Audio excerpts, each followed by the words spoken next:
नमस्कार दोस्तों, मैं आपको वनस्पति शास्त्र के अनुसार एक ऐसे चमत्कारी पौधे के बारे में बताने जा रहा हूं जिसमें इतनी शक्ति होती है ना कि दोस्तों आप सोच करके भी हैरान हो जाओगे। जी हाँ दोस्तों, तो चलिए मैं उस चमत्कारी रहस्यमयी औषधीय पौधे के बारे में बताता हूँ। इसका नाम है अतिबला। दोस्तों अतिबला के बारे में आपने जरूर सुना होगा।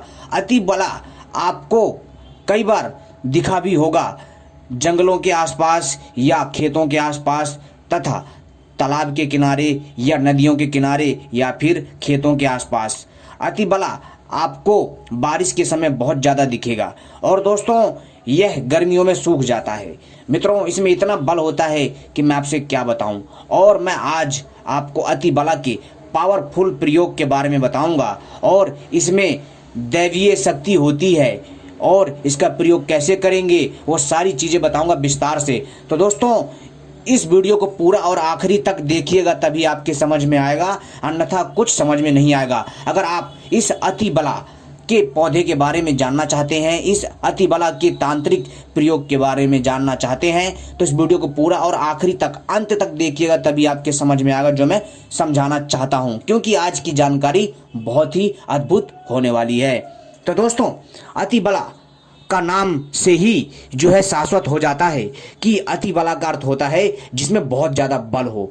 तो दोस्तों इस पौधे में इतना बल है कि आप सोच नहीं सकते हैं। दोस्तों यदि आप इस अतिबला के जड़ को, जी हाँ दोस्तों, इस अतिबला के जड़ को यदि आप धारण करते हैं तो दोस्तों नवग्रह शांत रहते हैं।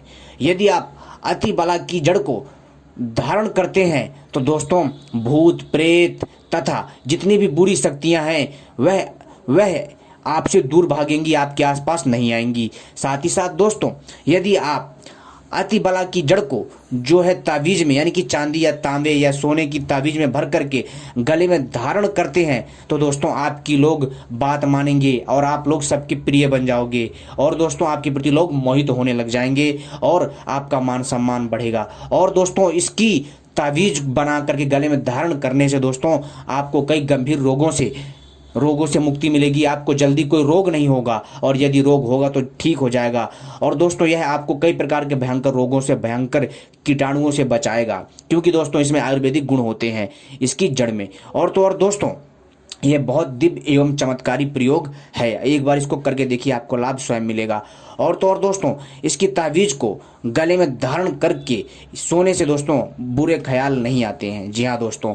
और तो और दोस्तों यदि आप इसकी जड़ को, जी हाँ दोस्तों, यदि आप इसकी जड़ को जो है तिजोरी में रखते हैं तो दोस्तों तिजोरी में यह रखी हुई जड़ पैसों को खींचती है, अपनी तरफ आकर्षित करती है, जिससे धन की कमी नहीं होती है। दोस्तों यह बहुत ही ज़्यादा पावरफुल है। यदि दोस्तों आप इसकी जड़ को, जी हाँ दोस्तों, इसकी जड़ को यदि आप चांदी के तावीज में भर करके धारण करते हैं तो दोस्तों आपके अंदर अपार बल की प्राप्ति होती है। लेकिन ध्यान रखिएगा, इसको कंटिन्यू इस क्रिया को करना है, ठीक है। और दोस्तों इसको, यानी कि इस अतिबला की जड़ को आपको जो है 3 महीने बाद चेंज कर देनी है, ठीक है।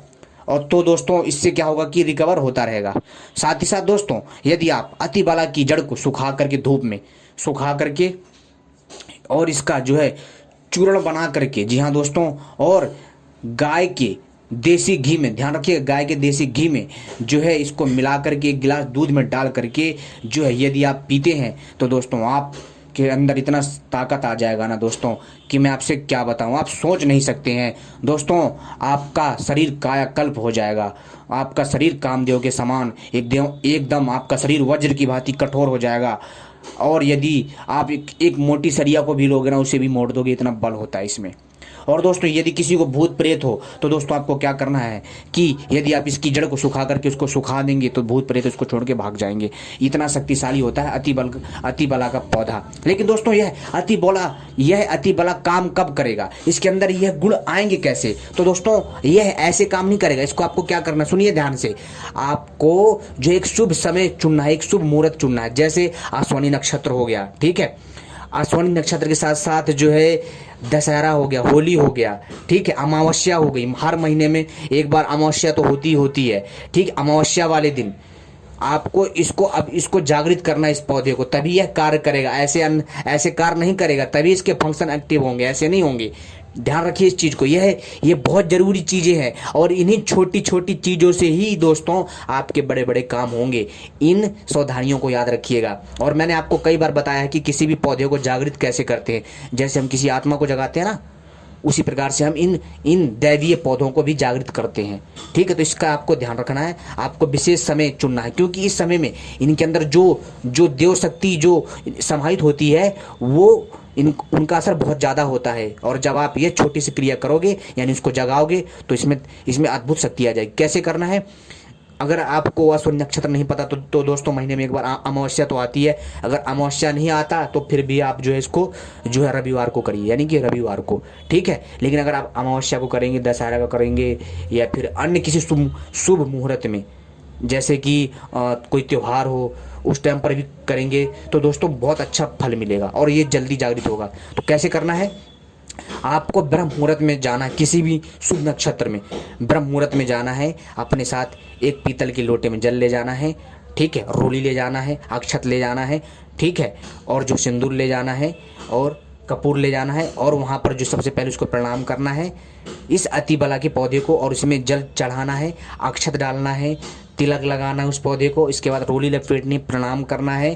ठीक है, क्योंकि इस पौधे में भी ईश्वरीय शक्ति निवास करती है, इसमें भी जीवन होता है। ठीक है, इसके बाद इसको प्रणाम करना है और इसको निमंत्रण देना है, बोलना है, हे अतिबला देवो, हे अतिबला देवता जी, जो भी इस छोटे से पौधे में शक्ति निवास करती है, उस शक्ति को और इस पौधे को निमंत्रण है, और जो भी मेरे कार्य हैं, जो भी मेरी मनोकामना है, जो भी मेरे मनोरथ है, उन्हें सिद्ध करिए। मैं आपको कल इसी समय आकर के ले जाऊंगा।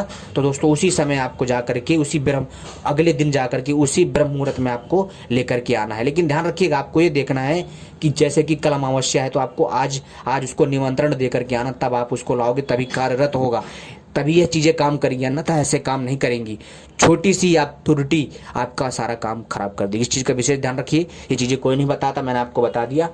उम्मीद करता हूँ यह जानकारी आपको पसंद आई होगी। ऐसी ही रहस्यमयी जानकारी पाने के लिए आप सभी हमसे जुड़े रहें, क्योंकि दोस्तों हमारा मकसद है आपको सही जानकारी देना और सही से विधि विधान से हर चीज़ बताना। इसलिए मेरी वीडियो लंबी हो जाती है। जी हाँ दोस्तों, क्योंकि अतिबला का पौधा साधारण पौधा नहीं, हमारे वनस्पति शास्त्र में, जी हाँ दोस्तों, हमारे जो है तांत्रिक जड़ी बूटी शास्त्र में औषधियों के गुणों के बारे में बताया गया है कि कौन से समय में किस औषधि के गुण और उसकी प्राकृतिक शक्ति जो है बहुत ज़्यादा प्रभावशाली हो जाती है। हर चीज़ का हमारे यहाँ एक समय है कि उसके औषधीय गुण कब बढ़ जाते हैं। आपने देखा होगा दोस्तों, जिस टाइम पर जो है सुबह सुबह क्या होती है, सुबह सुबह अमृत बेला होता है, ब्रह्म मुहूर्त का जो समय होता है अमृत बेला कहलाता है, और जो ओस गिरती है ना उसमें अमृत तत्व होता है, और जिससे औषधियाँ विभोर हो जाती हैं। और जब वो नक्षत्र होते हैं, उन नक्षत्रों में एक विशेष प्रकार की वास गिरती है, जिसमें ऐसा मान्यता है कि उसमें अमृत तत्व होता है, और उससे इन औषधियों में और ज़्यादा शक्ति आ जाती है, तभी यह मनुष्यों के कार्य करती हैं। आई बात समझ में दोस्तों? तो ये है मेन रहस्य। तो उम्मीद करता हूँ जानकारी पसंद आई होगी। ऐसी ही जानकारी पाने के लिए आप सभी हमसे जुड़े रहें। धन्यवाद।